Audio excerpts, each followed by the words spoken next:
अस्सलाम वालेकुम students, welcome to my YouTube channel easy solutions of mathematics. आज की वीडियो में मैं आपको करवाऊंगी ऑपरेशनल रिसर्च का एक important topic revised simplex method. Revise simplex method में हम लोग अलगोरिथम, इसका आपको कहीं से भी मिल जाएगा, इंटरनेट से भी मिल जाएगा, किसी PDF किसी भी बुक से आप कर सकते हैं। तो उसका प्रॉपर एप्लीकेशन जो है ना वो मैं आपको आज की वीडियो में बताऊँगी एग्जाम्पल के साथ। एग्जाम्पल नंबर 1 ये मेरे सामने लिखी हुई है। अब इसके ऊपर तो कुछ मेंशन नहीं है, लेकिन रिवाइज सिंप्लेक्स मेथड का जब भी आपको क्वेश्चन आएगा उसके ऊपर मेंशन होगा कि आपने इसको रिवाइज सिंप्लेक्स मेथड से करना है। अदरवाइज़ आप उसे किसी भी क्वेश्चन को किसी भी मेथड से कर सकते हैं। अब ये क्वेश्चन लिखा हुआ है। अब इसके अंदर एक क्वेनरी टाइप है। सबसे पहले हम लोग जिस तरह सिंपल सिंप्लेक्स मेथड में हम लोग करते हैं, सॉल्यूशन हम लोग स्टार्ट करते हैं कि उसको हम स्टैंडर्ड फॉर्म में कन्वर्ट करते हैं। एग्जाम्पल अब हम करना है, the problem can be written in the form of. अब हमने इसको, हमें पता है स्लैग सरप्लस वेरिएबल्स हम ऐड और सब्ट्रैक्ट करवा के तो जो है इक्वेशंस को, कॉन्स्ट्रेंट्स को जो है स्टैंडर्ड फॉर्म में कन्वर्ट करते हैं। अब जो है ये इसमें लेस देन का साइन है, लेस देन का साइन है तो हम स्लैग वेरिएबल्स को ऐड करवाएंगे। वो कैसे कि जी हमारे पास एक ऑब्जेक्टिव फंक्शन है और सब्जेक्ट 2 लिखेंगे इसके अंदर, जो हमारे पास 3x1 + x2 + 3x3 है, और हम इसके अंदर जो न्यू वेरिएबल ऐड करवाएंगे वो होगा x4। अब आप चाहें तो इसकी जगह s1 भी कर सकते हैं, आपकी अपनी मर्ज़ी है, लेकिन मैंने x4 लिया है। और उसके बाद इसके अंदर हम लोग लेस देन इसके अंदर भी, तो हम इसके अंदर भी एक ऐड करवाएंगे x5। उसके बाद बाकी सारा वैसे ही रहेगा। अब जी के अंदर हमारे पास x1, x2, x3 की वैल्यूज़ हैं, लेकिन जो हमने 2 न्यू इंट्रोड्यूस करवाए हैं उनकी वैल्यूज़ नहीं है, तो मीन्स उनकी वैल्यूज़ क्या होंगी, 0 होंगे। हमारे पास वो 0 लिख लिया। और ये इसके अंदर ये 3 वेरिएबल्स ग्रेटर दैन 0 थे, तो जो हमने न्यू इंट्रोड्यूस करवाए हैं वो भी ग्रेटर दैन 0 होंगे। नेक्स्ट देख, अब ये मेथड जो है देखने में लग रहा होता है मुश्किल, लेकिन ये बहुत इजी मेथड है। इसके आपको स्टेप्स याद रखने हैं। आपको स्टेप्स याद रहेंगे तो हर क्वेश्चन का एक ही पैटर्न है, बिल्कुल उन्हीं स्टेप्स के ऊपर सारे क्वेश्चंस होने हैं, और बस आपने ध्यान रखना है और प्रैक्टिस करनी है। क्वेश्चन भी अच्छे से कर लेंगे ना तो आपके सारे क्वेश्चंस जो हैं वो हो जाएंगे और आपको स्टेप्स भी याद हो जाएंगे। उसके बाद हमने क्या करना है next, let P1, P2, P3, P4 and P5 be the corresponding column vectors to the x1, x2, x3, x4 and x5। अब हमने इसके कॉरेस्पॉन्डिंग वेक्टर्स लिखने हैं। P1 x1 के कॉरेस्पॉन्डिंग होगा, P2 x2 के कॉरेस्पॉन्डिंग होगा। तो ये कैसे हम लोग लेंगे देखते हैं। ये क्वेश्चन है, P1 x1 के कॉरेस्पॉन्डिंग होगा कॉलम वेक्टर, तो 3, 2 जो है ये हमारे पास x1 के कॉरेस्पॉन्डिंग है। ऊपर और नीचे वाली जितनी भी इक्वेशंस अगर 3 होंगी 4 होंगी सबकी देखेंगे आप। अब इसके साथ P1 क्या है, 3, 2 है, और हमारे पास जो x2 के कॉरेस्पॉन्डिंग वैल्यूज़ पड़ेंगी, यहाँ पे 1 है और दूसरे वाले में 2 है, तो 1, 2 आ जाएगी। और P3 जो है उसकी वैल्यूज़ हैं x3 के कॉरेस्पॉन्डिंग, तो x3 के साथ ऊपर भी 3 पड़ा नीचे भी पड़ा, तो 3, 3 आ जाएगा। देख लेते हैं, ये देखें P1 3, 2, 1, 2 एंड 3, 3 आ गया। उसके बाद P4, अब देख लेते हैं। देखिए P4 जो है वो x4 के कॉरेस्पॉन्डिंग होगा, लेकिन हमारे पास x4 सिर्फ ऊपर वाले इक्वेशन में मौजूद है, तो यहाँ पे हमारे पास 1 है, लेकिन नीचे P4 नहीं है, तो इट्स मीन्स नीचे P4 की यानी कि जो x4 का कॉफिशेंट है वो हमारे पास 0 है। यहाँ पे x4 कॉफिशेंट है ही नहीं, तो वो उसका 0 होगा, तो हम 1, 0 लिखेंगे। और उसके बाद अगर हम देखें कि P5 की वैल्यू x5 के कॉरेस्पॉन्डिंग है, तो अब ऊपर x5 नहीं है, नीचे x5 है, तो हमारा जो ऊपर वाली कॉन्स्टेंट होगी ना उसके अंदर हमारे पास जो x5 का कॉफिशेंट होगा वो हमारे पास 0 होगा, और नीचे हमारे पास x5 का 1 है, तो हमारे पास जो P4 है वो 1, 0, और जो P5 है वो हमारे पास 0, 1 आ जाएगा। ये देखिए 1, 0 एंड 0, 0, 1। उसके बाद हमने B भी निकाल लेना। B हमारे पास एक तरह से सोल्यूशन कॉलम होता है जो हम नेक्स्ट यूज़ करेंगे बहुत ज़्यादा। ये है B हमारे पास 30, 40 जो सोल्यूशन होता है ये हमारे पास B होता है। ये हमने लिख लिया। उसके बाद हमने क्या करना होता है, 2 तरीके होते हैं। एक तो होता है कि m नंबर ऑफ़ इक्वेशंस और n जो हमारे पास नंबर ऑफ़ वेरिएबल्स होती है। नंबर ऑफ़ इक्वेशंस 2 हैं हमारे पास, नंबर ऑफ़ वेरिएबल्स हमारे पास 5 है, x1 से x5 तक। तो हम जो नंबर ऑफ़ वेरिएबल्स होते हैं उनमें से नंबर ऑफ़ इक्वेशंस को जो करते हैं माइनस, और उसके बाद हमारे पास जो नंबर आता है उसको हम कहते हैं 3 वेरिएबल्स इक्वल टू 0। तो हम जो 3 वेरिएबल्स होते हैं वो अपनी मर्ज़ी से उनका इक्वल टू 0 कह देते हैं। नहीं तो हम लोग क्या करते हैं, सबसे पहले जो याद रखने वाली चीज़ है कि बच्चे इसे मिक्स कर देते हैं कि x1, x2, x3 जो गिवन इक्वेशंस के अंदर वेरिएबल्स होते हैं, जो इक्वेशंस हमें दी गई हैं वो x1, x2, x3 की फॉर्म में है, तो वो हमारे पास नॉन बेसिक वेरिएबल्स होते हैं, और जो हम खुद से ऐड करवाते हैं वो हमारे पास बेसिक वेरिएबल्स होते हैं। तो हम सीधी तरह से हम नॉन बेसिक वेरिएबल्स को इक्वल टू 0 पुट कर देंगे, तो उसके बाद हमारे पास जो x4 और x5 की जो है वो वैल्यूज़ आ जाती हैं। अब ये दो मेथड होते हैं। जब हम इन तीनों को 0 पुट करेंगे ना, तो हमारे पास x4 की वैल्यू आएगी 30 और x5 की वैल्यू हमारे पास आएगी 40। ये देखिए नॉन बेसिक वेरिएबल्स हैं, इन तीनों को 0 करेंगे तो x4 30 और इन तीनों को 0 करेंगे तो x5 40 आ जाएगा। अब जो नेक्स्ट हमारा मेन स्टेप्स है वो ये हैं कि यहाँ से क्वेश्चन स्टार्ट हो रहा है, ये 0 आइट्रेशन है, यहाँ पे मैंने लिखा नहीं है, यहाँ पे लिखने चाहें आप आइट्रेशन जो है वो 0। B0 हमने लेना है सबसे पहले, ये आगे बहुत ज़्यादा यूज़ होगा। B0 में हमने सबसे पहले बेसिक वेरिएबल्स लेने हैं, P4 लेंगे और P5 लेंगे। x4 था x5 बेसिक वेरिएबल्स में, तो हम P4 और P5 वाले जो हैं वो वेक्टर कॉलम्स उठा लेंगे। P4 की वैल्यू 1 0 और P5 की वैल्यू 0 1 है, इसको लिख लेंगे हम। इसका ले लेंगे इन्वर्स, आइडेंटिटी का इन्वर्स आइडेंटिटी ही आता है, ये लिख लेंगे। जैसे ही हम B निकाल लेंगे उसके बाद हमने निकालना है सोल्यूशन कॉलम। सोल्यूशन कॉलम का फॉर्मूला है, मैंने आपको पहले बताया था, इसमें हमने सिर्फ फार्मूलाज याद करने हैं। B bar is equal to B0 inverse, जो हमने B का इन्वर्स निकाला है, इंटू B जो हमारा सोल्यूशन वाली वैल्यू थी। अब हमने यहाँ पे B का इन्वर्स पुट किया, साथ जो सोल्यूशन कॉलम था जो मैंने आपको बताया B का नीचे 30 40 था, इनको मल्टीप्लाई करवाया हमने इस मैट्रिक्स को, इसके साथ हमारे पास 30 40 ही आ गया। जब हमारे पास सोल्यूशन कॉलम आ जाएगा उसके बाद हमने Z coefficients of non basic variables निकालना है। नॉन बेसिक के होते हैं ना हमारे पास Z कोएफिशिएंट्स, तो हमारे पास सबसे पहले हमने उसके लिए M निकाला है। M का जो हमारे पास फार्मूला है वो CB0 और B0 इन्वर्स है। CB0 हमारे पास क्या होता है, CB0 का हमने C लेना है, B0 का C लेना है। B0 हमारे पास क्या है, P4 और P5, अब हमने इसका C लेना है।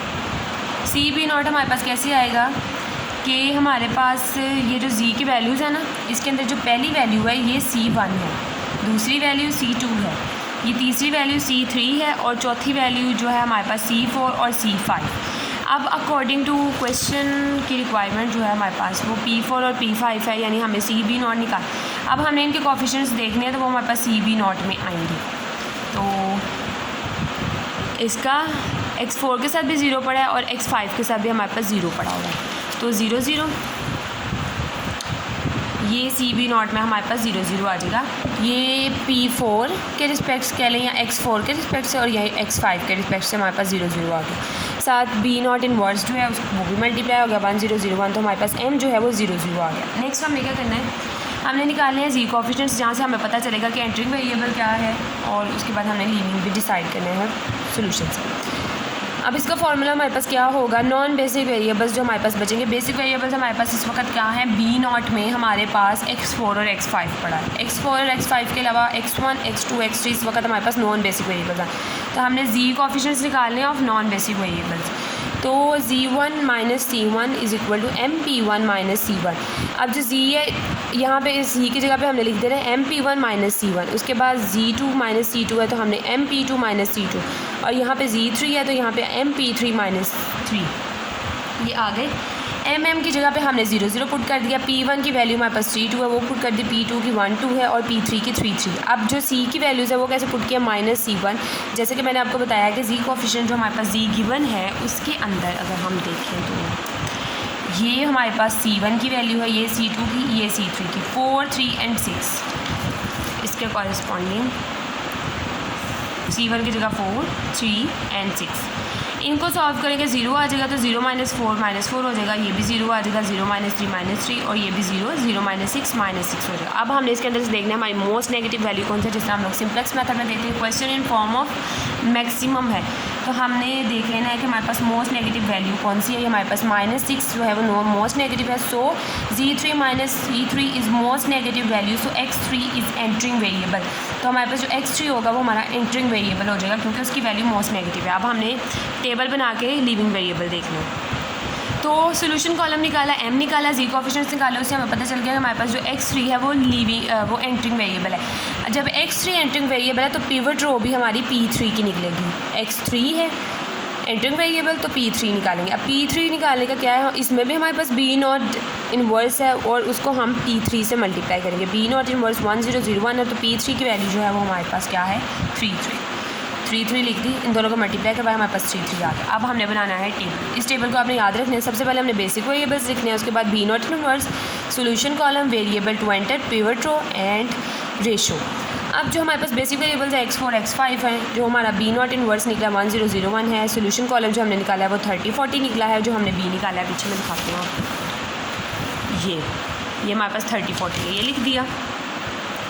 वेरिएबल टू एंटर हमारे पास एंटरिंग वेरिएबल x3 निकला है हमारा, पिवट कॉलम हमारे पास 3 निकला है, ये वाला 3। अब इस टेबल को बनाने का मेन मकसद क्या, हमने यहाँ से लीविंग वेरिएबल देखना है। सोल्यूशन कॉलम को डिवाइड करना है पिवट रो पे, 30 डिवाइडेड बाय 3 करेंगे जब हम, तो और उसके बाद 40 डिवाइडेड बाय हमने 3 करना।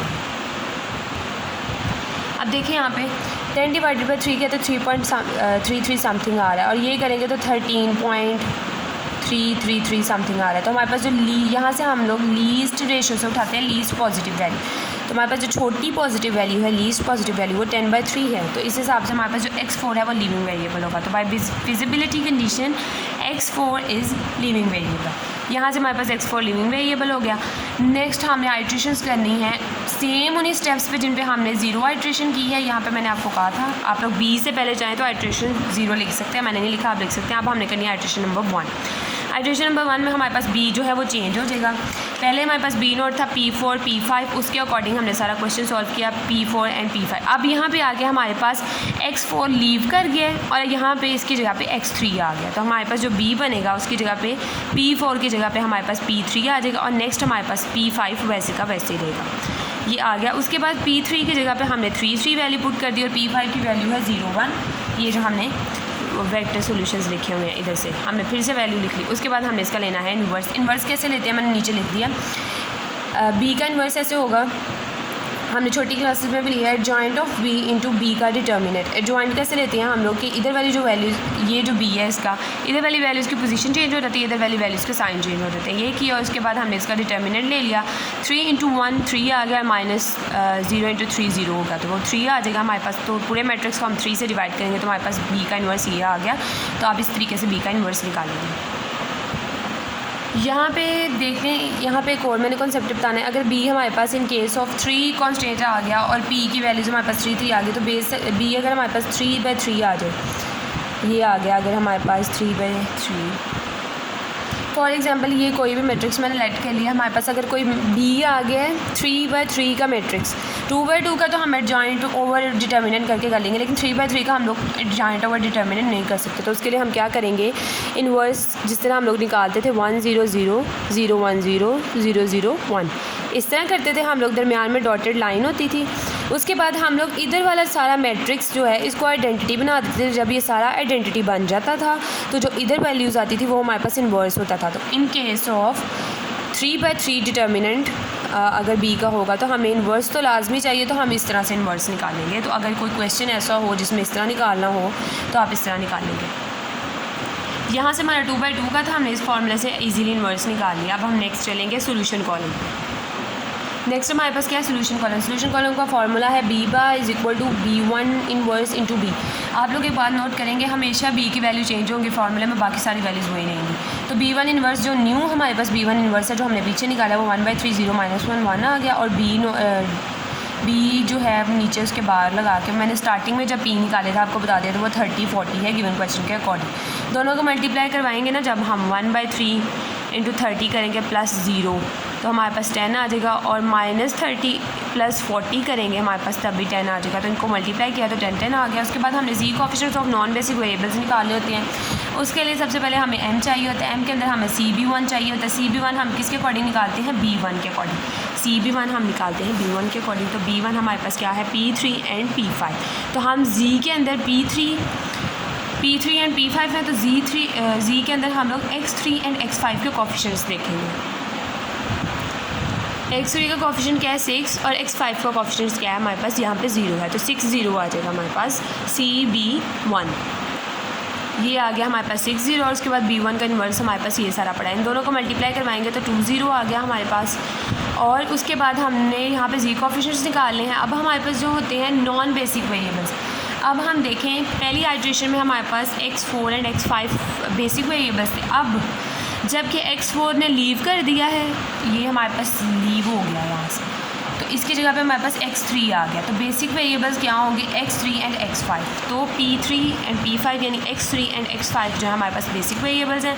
तो x3 एंड x5 के अलावा जो भी होंगे हमारे पास वो नॉन बेसिक वेरिएबल्स होंगे। तो x3 x5 के अलावा x1 x2 x4 हमारे पास नॉन बेसिक वेरिएबल्स हो गए, तो हम उनके अकॉर्डिंग z की वैल्यूज़ निकाल लेंगे। z1 माइनस c1 है तो mp1 माइनस c1 है, तो m की वैल्यू 2 0 आई है हमारे पास। p1 की जो गिवन वैल्यूज़ है हमने वही यूज़ करनी है, 3 2 है, और c1 की वैल्यू भी वही रहेगी, -4 है हमारे पास। x1 का कोफिशिएंट z में x1 का कोफिशिएंट 4 है। उसके बाद mp2 सेम, m की वैल्यू mp4, यहाँ पे भी m की वैल्यू, यहाँ पे p2 की वैल्यू, यहाँ पे p4 की वैल्यू, यहाँ पे 2 जो है वो z के अंदर हमारे पास x2 का कोफिशिएंट 3 है, और हमारे पास z में x4 का जो कोफिशिएंट है वो हमारे पास है 0। इन दोनों को मल्टीप्लाई करवाएंगे तो 2 3 ज़ा 6 आ जाएगा और ये 0 हो जाएगा, तो -4, 6 - 4 2 आता है हमारे पास। उसके बाद इसी तरह इनको मल्टीप्लाई कराएंगे तो 2 - 3 जो है -1 आ जाएगा, भी 2। अब अगेन हमारे पास इनमें से नेगेटिव वैल्यू एक आ गई है -1, सिंस z2 - c2 जो है वो हमारे पास is most negative value, so x2 is entering variable. जो मोस्ट नेगेटिव वैल्यू होती है वो हमारे पास एंटर हो जाती है। अब हमने लीविंग वेरिएबल निकालना है। अब हमारे पास x2 आ गई है एंटरिंग वेरिएबल, x2 आ गया तो हमने पिवट कॉलम किसका निकालेंगे, p2 का। x2 आया है एंटरिंग वेरिएबल, तो पिवट कॉलम p2 होगा। ये रहा हमारा पिवट कॉलम, तो इसके अंदर p2 है, b1 इन्वर्स है, और उसके साथ हमारे पास p2 है। गिवन क्वेश्चन में p2 जो हमारे पास है वो 1 2 है, आप देख लें, और b1 इन्वर्स जो हमने निकाला हुआ है इस आइट्रेशन में वो यूज़ होगा। इसको हम दोनों को जब करवाएंगे मल्टीप्लाई तो हमारे पास आएगा 1/3 1। और अब मैट्रिक्स की मल्टीप्लिकेशन तो आपको आती होगी, तो करवाने की ज़रूरत नहीं है। अब जो हमारे पास पिछला था, ये देखिए, जहाँ यहाँ पे मैंने बताया था कि ये लीव कर गया था, इसकी जगह पे x3 आ गया, तो जो न्यू टेबल बनाएंगे उसमें x3 एंड x5 हमारे पास बेसिक वेरिएबल्स हैं। b1 इन्वर्स हमारे पास ये है। सोल्यूशन कॉलम जो हमने निकाला है वो हमारा 10 10 निकला है। ये देखिए, ये जो हमने निकाला है ये 10 10 आया, जो न्यू वाला, वो उसकी जगह पे हम 10 10 लिखेंगे। तो वेरिएबल टू एंटर जो है हमारे पास, एंटरिंग वेरिएबल जो हमारा है वो x2 निकल आया। पिवट कॉलम हमारे पास 1/3 × 1 आ गया है। अब हमने क्या करना है, अब हम क्या करते हैं, इसको डिवाइड करवाते हैं इसके ऊपर। तो 10 डिवाइडेड बाय 1/3 जब हम करेंगे तो ये ऊपर जाके मल्टीप्लाई हो जाएगा, तो यहाँ पे हमारे पास आ जाएगा 30। उसके बाद हम जब 10 डिवाइडेड बाय 1 करवाएंगे तो हमारे पास आ जाएगा 10। तो इसके बाद उसके बाद हम देखते हैं लीस्ट पॉजिटिव वैल्यू, जो छोटी पॉजिटिव वैल्यू होती है रेशो में। तो हमारे पास 10 जो है वो लीस्ट पॉजिटिव वैल्यू है। 10 जो है वो किसके कॉरस्पॉन्डिंग आ रही है, हमारे पास x5 के। तो x5 हमारे पास होगा leaving variable. Entering variable x2 है और x5 हमारे पास लीविंग वेरिएबल है, तो x5 is the leaving solution.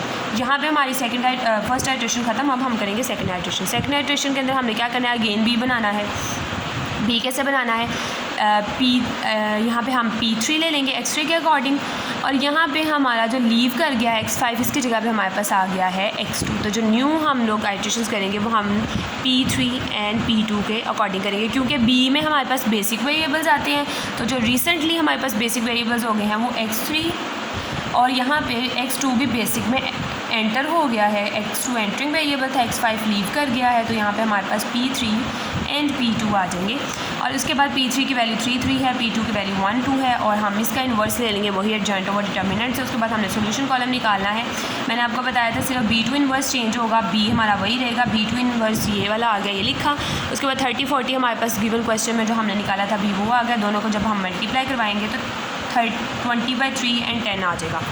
Next solution के बाद हम लोग सीधा m निकालते हैं। Coefficients of non basic variables m निकाला, b2 हमारे पास क्या है, p3 एंड p2। तो b2 z के अंदर हमारे पास जो p3 का कोफिशिएंट है वो यानी x3 का जो कोफिशिएंट है वो 6 है, और x2 का जो हमारे पास कोफिशिएंट है 3 एंड 2 है ना, हाँ। तो z में x2 का जो कोफिशिएंट है वो हमारे पास 3 है, तो p3 है। उसके साथ b2 इन्वर्स को करवाया मल्टीप्लाई, तो हमारे पास 1 1 आ जाएगा। उसके बाद हमने हमारे पास जो बेसिक वेरिएबल्स थे, बेसिक जो हैं वो हमारे पास नए वाले, इसके अंदर बेसिक वेरिएबल्स हैं 3 एंड 2 हमारे पास बेसिक वेरिएबल्स हैं। तो 1 4 एंड 5 नॉन बेसिक होंगे। इनके अलावा 1 4 एंड 5 के हम अकॉर्डिंग z कोफिशिएंट निकाल लेंगे। उसके बाद यहाँ से हमने z की वैल्यूज़ निकाल ली हैं। Z1 है तो MP1, Z4 है MP4 एंड Z5 है तो MP5 आ गया, C1 C4 C5। Z के अंदर हमारे पास जो है वो X1 के अकॉर्डिंग हमारे पास 4 पड़ा है और X4 के अकॉर्डिंग 0 और X5 के अकॉर्डिंग भी 0 है। तो सारी वैल्यूज़ जो है हमारे पास 1 1 आ जाएंगी कैलकुलेट करने के बाद। अब सारी पॉजिटिव हो गई हम, तो हमने लिखना है since all ZI minus CI greater than 0 generally हम प्रेजेंट कर देंगे so current solution is optimal. जब सारी Z कोएफिशिएंट्स की वैल्यू आ जाएंगी तो हमारे पास सोल्यूशन जो होता है वो ऑप्टिमल हो जाएगा। तो यहाँ पे हमारा जो है क्वेश्चन स्टॉप हो जाएगा। उसके बाद हम लोग जब भी कोई भी सिंप्लेक्स मेथड करें, M मेथड करें, कोई भी हमारा जो मेन फोकस होता है वो हमने Z की वैल्यू निकालनी होती है। अब जो Z है उसका हमारे पास फॉर्मूला होता है वो CB2 इंटू B होता है। तो हमारे पास जो CB2 रिसेंट हमारे पास जो CB2 है वो क्या है, यहाँ पे हमने लिखा था, हाँ ये CB2 जो है हमारे पास वो 6 और 3 है। तो हमने 6 और 3 लिख लिया और B डैश जो हमने इस क्वेश्चन के अंदर रिसेंटली निकाला था, जो बिल्कुल रिसेंट आइट्रेशन होती है ना उसके अंदर से वैल्यूज़ देखते हैं, वो 20/3 इंटू 10 होता है। तो 20/3 और 10 आएगा। इन दोनों को जब हमने मल्टीप्लाई करवाना है तो 6 को 20/3 से मल्टीप्लाई करवाएंगे तो 40 आएगा और इसको जब इससे करवाएंगे तो 30 आएगा। 40 + 30 हमारे पास आ जाएगा Z की वैल्यू 70। अब हमारे पास X1 X2 और X3 की वैल्यूज़ कहाँ से आएंगी। अब ये देखें जो इसी आइट्रेशन में लास्टली हमने सोल्यूशन यूज़ किया है Z के लिए भी वो ये। अब B2 जो हमारे पास था वो 3 और 2 था। तो जो हमारे पास सोल्यूशन आया है ये सोल्यूशन कॉलम है, यहाँ से हमारे पास पता चलेगा। तो पहली वैल्यू को हम कह लेंगे, ये P3 थी तो पहली वैल्यू हमारे पास होगी X3 की। तो दूसरी वैल्यू जो हमारे पास P2 है तो वो हमारे पास होगी X2 की वैल्यू। तो हमारे पास X2 10 आ गया है और X3 जो है हमारे पास वो आ गया है ये मैंने ना उल्टा लिख दिया। X2 जो है हमारे पास आया है 10 और X3 जो है हमारे पास वो आ गया है 20/3। तो यहाँ पे हमारा क्वेश्चन हो गया। एंड नेक्स्ट हमने देखना है कि हमारा Z की वैल्यू जो हमारे सही भी निकली है कि गलत निकली है। तो उसकी वेरिफिकेशन के लिए हम लोग क्या करते हैं, गिवन जो हमारे पास Z है वो ये है, उसके अंदर हम Z की वैल्यूज पुट कर देते हैं। Z हमारे पास निकला है 70 इंटू 4 X1। अब देखें हमारे पास जो X2 और X3 की वैल्यू ये सोल्यूशन से X2 और X3 है, तो यहाँ पे X1 नहीं है तो इट्स मीन्स X1 हमारे पास 0 है। तो X1 हमारे पास 0 हो गया। तो यहाँ पर 4 × 0 + 3 × X2 की वैल्यू हमारे पास 10 है और +6 × 20/30 आ गया। तो हमारे पास इसको सॉल्व करेंगे तो हमारे पास 70 आ जाएगा। 70 = 70 वेरिफिकेशन हो गई। हमारा जो Z है वो बिल्कुल ठीक निकला है क्वेश्चन के अकॉर्डिंग। तो ये क्वेश्चन जो है उम्मीद है आप लोगों को समझ आएगा। इंशाल्लाह नेक्स्ट वीडियो में हम लोग आर्बिट्रेरी कोएफिशिएंट्स यानी M मेथड जहाँ पे यूज़ होगा इस क्वेश्चन के अंदर रिवाइज सिंप्लेक्स में हम M मेथड के अकॉर्डिंग भी करेंगे।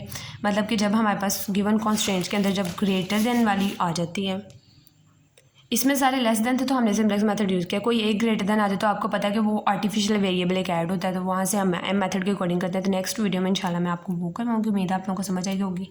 कोई क्वेश्चन है तो आप लोग कमेंट सेक्शन में पूछ सकते हैं।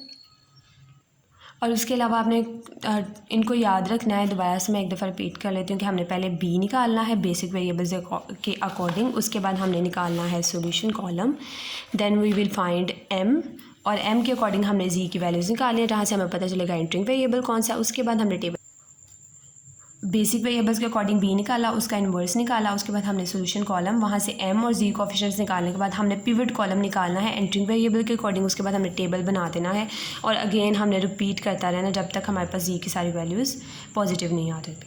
तो आप लोगों में से किसी ने अभी तक मेरा चैनल सब्सक्राइब नहीं किया तो प्लीज़ मेरे चैनल को सब्सक्राइब करें। वीडियो पसंद आई हो तो इसे लाइक करें और बेल आइकन को प्रेस करें ताकि नेक्स्ट जो वीडियो है इस लेक्चर की वो आप तक पहुँचती रहे। Thank you so much.